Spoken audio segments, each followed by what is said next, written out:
Hello दोस्तों, मैं आपका दोस्त जयप्रकाश। आज हम जिस कहानी के बारे में सुनेंगे वो जातक कथा की है। आज की जो जातक कथा है उसका नाम है चांद पर खरगोश। गंगा के किनारे एक वन में एक खरगोश रहता था। उसके तीन मित्र थे, बंदर, सियार और उदबिलाव। चारों ही मित्र दानवीर बनना चाहते थे।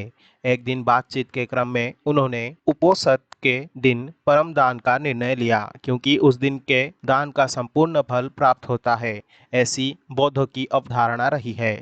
उपोषद बौद्ध की धार्मिक महोत्सव का दिन होता है। जब उपोषद का दिन आया तो सुबह सवेरे सारे ही मित्र भोजन की तलाश में अपने अपने घरों से बाहर निकले। घूमते हुए उदबिलाव की नजर जब गंगा तट पर रखी 7 लोहित मछलियों पर पड़ी तो वह उन्हें अपने घर ले आया। उसी समय सियार भी कहीं से दही की एक हांडी और मांस का एक टुकड़ा चुरा अपने घर को लौट आया।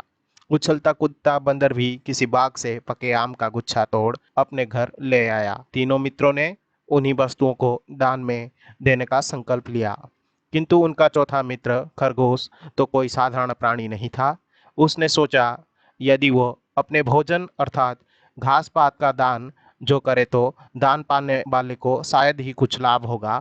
अतः उसने उपोषद के अवसर पर याचक को परम संतुष्ट करने के उद्देश्य में स्वयं को ही दान में देने का निर्णय लिया। उसके स्वयं के त्याग का निर्णय संपूर्ण ब्रह्मांड को दोलायमान करने लगा और शक के आसन को तप्त करने लगा। वैदिक परंपरा में शक को शक्र या इंद्र कहते हैं।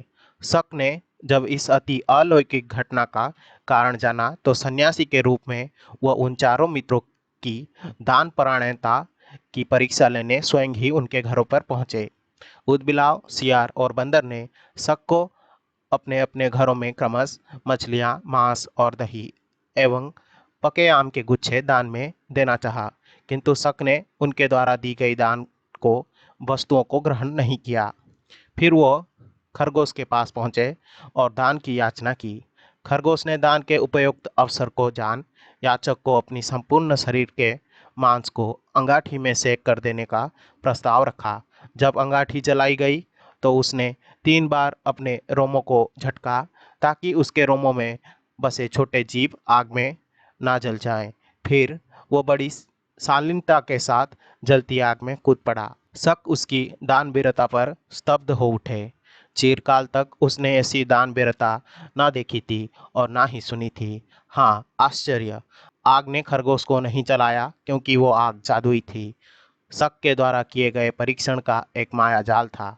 सम्मोहित शक ने तब खरगोश का प्रशिस्त गान किया और चांद के ही एक पर्वत को अपने हाथों से मसल चांद पर खरगोश का निशान बना दिया और कहा, जब तक इस चांद पर खरगोश का निशान रहेगा तब तक है खरगोश, जगत तुम्हारी दान वीरता को याद रखेगा।